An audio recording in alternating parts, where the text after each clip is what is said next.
Hey, everybody. It is great to be back with you here at D4C Connects, our podcast series. For those of you that have joined us before, you know this is a very exciting time where we have different folks from the D4C network join us, and we get to have conversations, and I get the privilege of getting to talk with a lot of great folks, but perhaps none greater than the two we're talking to today, Dr. Jerry Casper and Dr. Sarah Khan. We could not be more excited to talk with both of you guys today. Yes.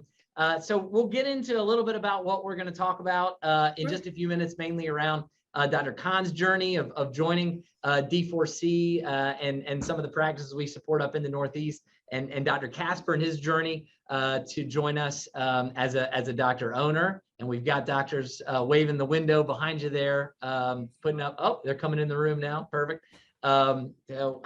We roll with the punches here at D4C Connects. Exactly. We never know what's going to happen. That's what the folks tune in for, is the realness of our conversation.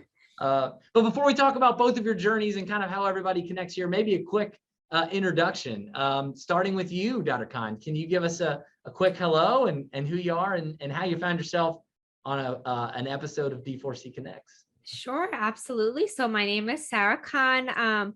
I recently graduated my pediatric dental residency earlier this summer. It's been about 5 months now, but I actually graduated dental school 5 years ago, back in 2016. I did a GPR for 1 year, and then I worked in private practice for 2 years. Working in private practice made me realize that I definitely want to specialize, just because I love treating kids. I love, educating them and helping them through their oral health. And then I went back to school, and I just finished up my residency, and I'm happy to be working here. Awesome. We're happy to have you. Dr. Casper? Well, I ditto that. We're very happy to have Sarah. She's been great, and I'm so happy she joined us, and we look forward to going many months, hopefully years. Yes. Years. So anyway, yes. Oh, you want to know about me? Yeah, we do. Okay. Well, I've been out of dental school for 45 years.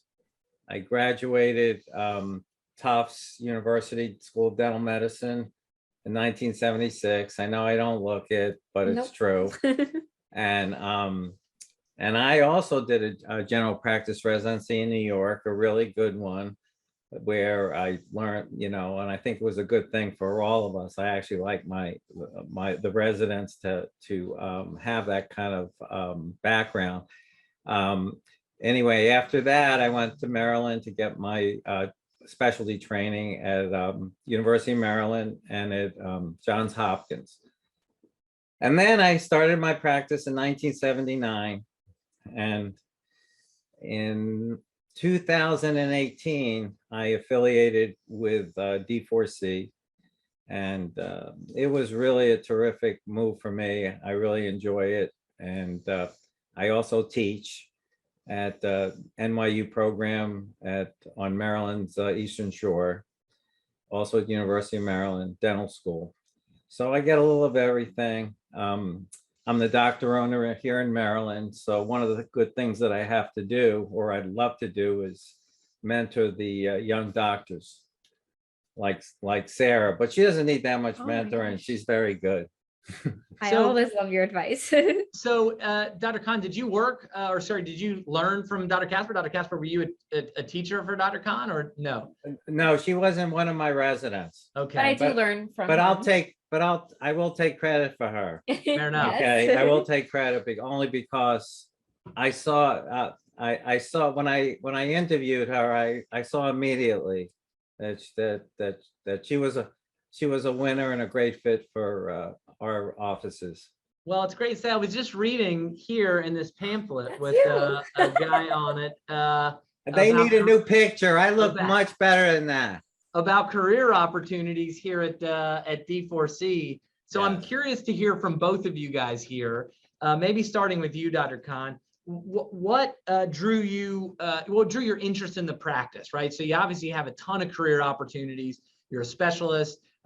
You've been practicing for a little while, especially in this market. My goodness, the amount of opportunities that you have were plenty. Tell me kind of what made you think about interviewing at D4C and the practices we support. Absolutely. So I do have to say, D4C and especially Amy do a great job at recruiting the residents. I remember early on in my pediatric residency in my first year, we got like a bag of goodies, some candies, some snacks, some, D4C swag. And I saw the postcard that came with everything. And I saw that you guys have lots of practice opportunities throughout the United States. I did my residency in New York, but I did know I wanted to move down to Maryland because my husband was here. So very early on, I, sent out an email and I'm like, hey, I'm graduating in a year and a half, but I'm definitely moving to this area. And, we started a conversation and I've been hooked since. I did kind of shop around for other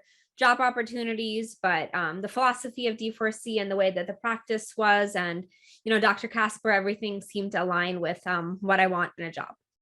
Yeah. And Dr. Casper, from your side, when you're interviewing a Dr. Khan or a resident, tell me what you look for in those discussions. Well, it's funny. I sometimes, my longtime partner, Dr. Camper, when I first met him 12 years ago, he was just out of his residency or not even out yet. And I talked to him for 10 minutes and I hired him, and he said, don't you want to look at my resume? And I said, yeah, I'll look at it, but there are things I can tell that I can't. I could teach you anything about dentistry, but there's certain things I can't teach. And I think that's how when I see somebody nowadays, what I say is I look at the person, whether I'm interviewing for the residency program or for a doctor, I say, is this person in this for the right reason? We're a great specialty now, we're very prosperous and everything else, but some people are in it for the wrong reason, and those people aren't going to be as successful and be leaders that we need. So one of the things I try to have a feeling for is, this person's in it for the right reason, and everything else we could teach, whatever. So that's how I really look at it. That's really interesting. And I'm not sure, but I imagine, Dr. Khan, it's almost the same for you, right? You want to make sure you're joining a practice that's in it for the right reason. For sure. Absolutely. And in particular, and this is the Dr. Phil portion of the podcast here, but DSOs can sometimes get a bad rap, especially around the residency programs and the type of things you're going to be required to do and how they're going to monitor everything you do and this sort of thing. So you probably had your guard up, I would imagine, when you were talking to practices, and in particular ones supported by a DSO.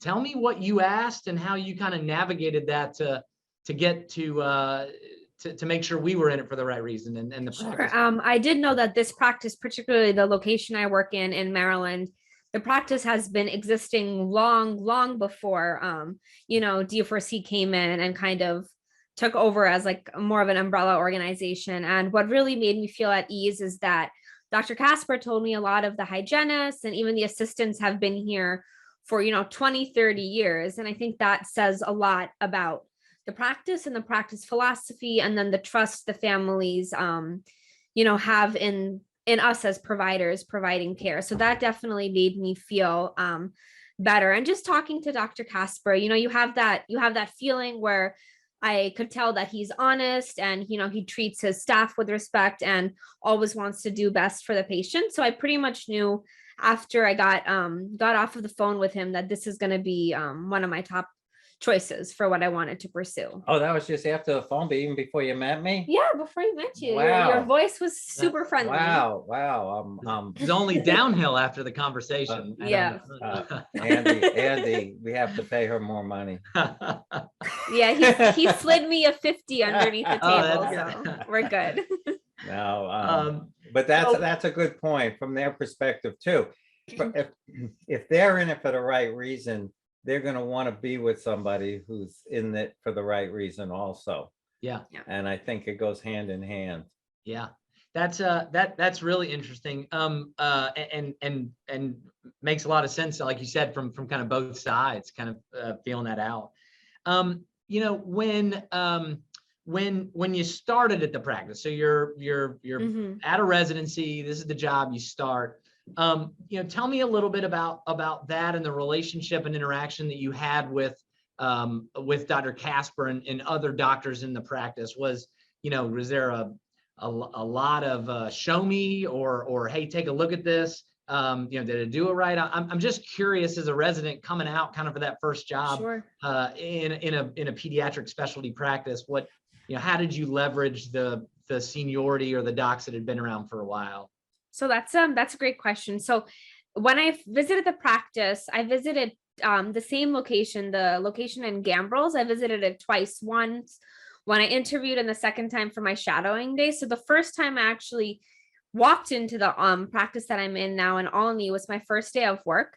And that was that's not something I usually do. I'm the type of person that I like being super prepared. Like I've always liked to do a walkthrough, a drive-through, but I don't know, I just kind of felt comfortable. I showed up the first day and I was kind of thrown into seeing patients and doing treatment as well as seeing hygiene patients. And that was actually a great way to get started. I really depended. Oh, the lights went off.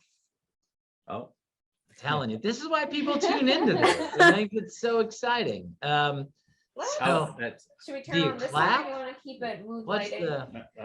So I went into the practice the first day, and I thought the biggest support that we had was actually the hygienist and the staff. They were really great at kind of navigating me around, getting me familiar with everything, especially the EMR that we use. So it kind of felt natural. By day 2, I felt like I was here for already a couple of weeks. Yeah, well, Sarah too had experience too, so we felt pretty comfortable letting her kind of just fold right into the practice.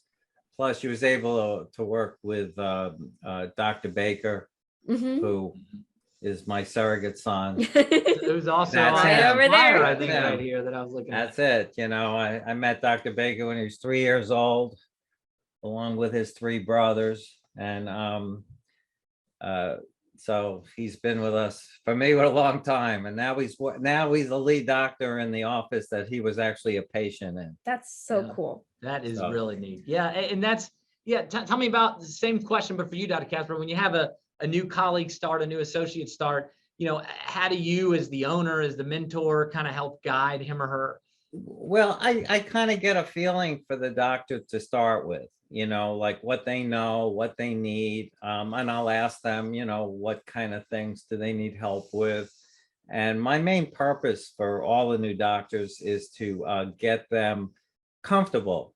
I don't like talking about production, none of this, because I know what I put I know it's a long time ago, but I put myself in the position as a first year in private practice person, how I felt, how, what I would like and things like that. And I know it's the hardest thing, especially if you're around another doctor who's been there for a while. You got to make your name and everything else. Plus, you just want to feel comfortable. And my goal is to get them to feel comfortable. Some people I know are going to need a little bit more help than others, but that's what I'm here for. Yep. Sarah was easy. I gave her some heads up, talked about leadership and things like that. And to tell you the truth, she went above and beyond. She's a really, what makes a great practice in our organization is a doctor who shows leadership and a good office manager. Yep. And we have both. It seems like it. Yeah. And if you have, those are our most successful practices throughout the company.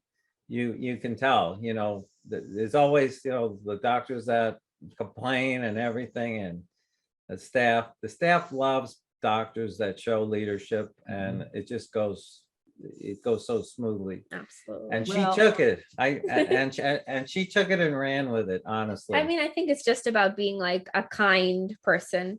Like I've been raised to be kind, to say please and thank you, to be respectful of others. And that really goes a long way to make sure the day kind of flows smoothly and everybody's comfortable. And I think that allows people to kind of like work harder and meet all like the goals that we have for our patients and production as well. Right. Yeah. And, Yeah. you know, it's funny because I got so much feedback as far as Sarah goes, you know, from staff and everybody, and they say, oh, we love her, you know. And, you know, and it's tough, you know, not everybody is like that, you know. She made the whole atmosphere in the office, she changed. So Oh, thank that's you. what a person can do. And Well, that's what I look for. and that's what I was going to say. I mean, you're kind of, what I'm hearing from both of you guys is the ability on your side, Dr. Casper, to partner new associates with the right level of support that they need. So when Dr. Sarah comes in, she's able to hit the ground running and kind of, you know, does a great job interacting with the staff, with parents, clinically. You may have other associates that are strong in one of those areas, but perhaps not in another. And being part of a larger practice where you've got a lot of different doctors and personalities, you're able to kind of plug them in with the right mentor to get the support that they need. Right. Yeah. I try to see and catch things right away with the new doctors if there's anything they need. I try to give them some wise words. The wisest words I can give them is don't listen to any of these little chat rooms where all the young pediatric dentists are talking to each other. It's what I consider the blind leading the blind. Unfortunately, I don't mean that in a bad way, but you know, that's how you bad habits. And I'm not saying this as can I say old fart? Is that okay? We'll bleep it out. It'll be bleeped. Yeah, all right. You know, I consider myself actually a young doctor because I teach. I'm in academics. My views on treatment is as up to date as there is, and so I try to, you know, tell them what in as a resident. First, I'll go back to in my residency teaching. The first time I see the new residents, I sit them down. I usually take them out to a bar. Can I say that? Oh, I could say that. We'll do a voiceover that says coffee shop. But go ahead. We're good. Yeah. Well, I take them out and I give them a list of things. I said, listen, I'm going to tell you things that you need to work on the next 2 years and do as much as you can of it. You won't be the best at everything, but you need these skills in practice, and the best time to do it is during your training. Yeah. There'll be things you still have to work on afterwards, but as long as you you know, you work on these things and don't listen to anybody. You know, don't listen to anybody. I mean, you could do all kinds of different things, try whatever, but they're basic skills that you need for private practice, begin going to private practice. And not, you know, nothing difficult, but I just kind of leave it there. So yeah, being able to have that talk. Yeah. And yeah. And Dr. Khan, for you, I mean, you probably had friends and colleagues run the gamut, right? You probably had some open their own practice. You probably had some that went to a very small practice, maybe went to work for a family practice. Some went to DSOs.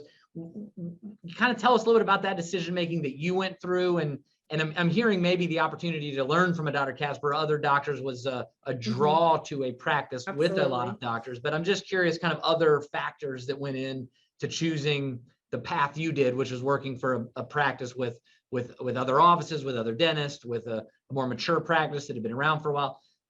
Just kind of curious, kind of how you landed on that and what considerations went into that. What I really liked about this practice is that it was multidisciplinary. So we have a general dentist, we work closely with an orthodontist, and we have relations with other specialties in dentistry. And I think that's great, especially for families, to kind of be able to provide everything under one roof. And the mentorship from Dr. Casper is awesome. Like, he comes in randomly to the office, and after we exchange our pleasantries, I'm always like, can I show you an x-ray? Can I show you this? So just the ability to do that without really any judgment, and having like an open conversation about either treatment I did or treatment that's coming up. And I think that's really valuable. But I've never once felt like I was being like hovered over. So there was that independence, which is great. But I also got help and assistance when I needed it.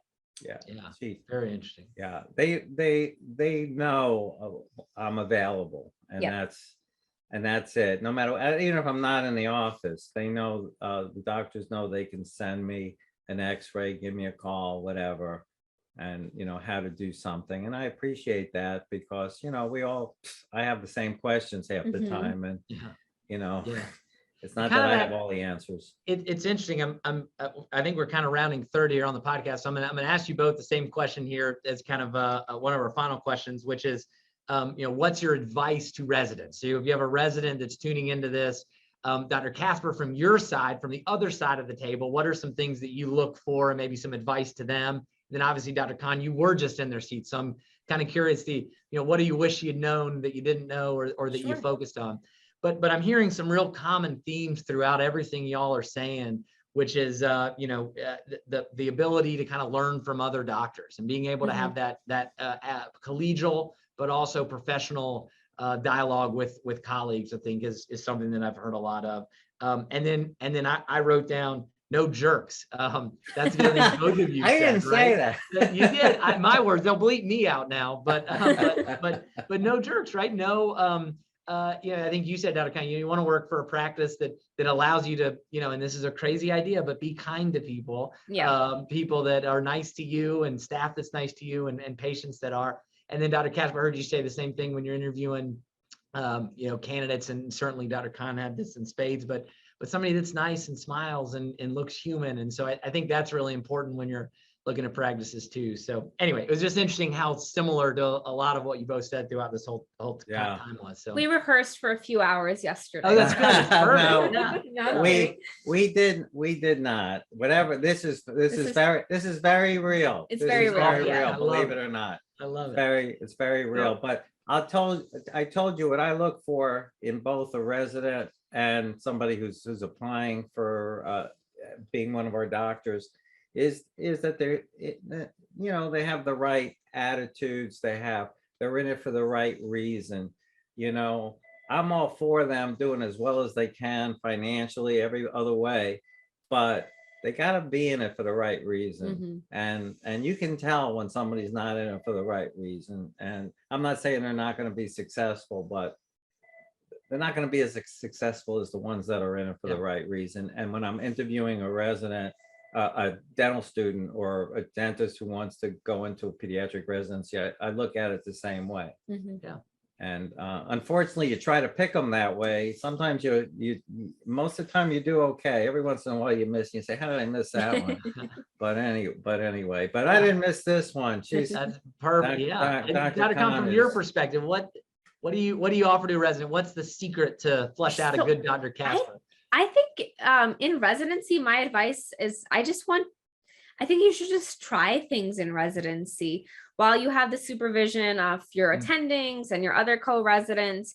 Try things. Residency is kind of scary sometimes, and you have crazy patients coming in with, difficult medical histories, difficult treatment plans, but kind of try. And I try to become more fearless, I like to say. I know when I first started residency, I was like terrified of an F1 patient that had a tooth that needed to be extracted. It was like the scariest thing to me, but you do it more and more, and then you become comfortable with your own style and how you talk to parents, how you talk to patients, and then kind of just learn every day, even after you graduate. That's right. It's a performance. It's improv all the time. Yeah. The one question I get from a resident who's been there for like less than a month is, Dr. Casper, how do you manage these patients? They all cry.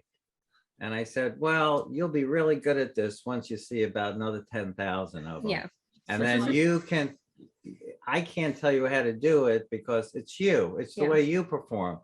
Something will work for you that won't work for me. And that's the way it is. You'll just see thousands of patients and you'll say, this, for that kind of patient, for me, this works. Like I can tell, I can say this is what works for me, but it may not work for Sarah. Absolutely. And I'm sure there's tons of things that work for Sarah that would never work for me because, everybody's different. But I also think in residency, especially when, for example, like your patient cancels, hang out with a co-resident, assist them, see how they talk to patients, see how they talk to parents. Like I've picked up so many things, just like things I say, things I do by just observing other people.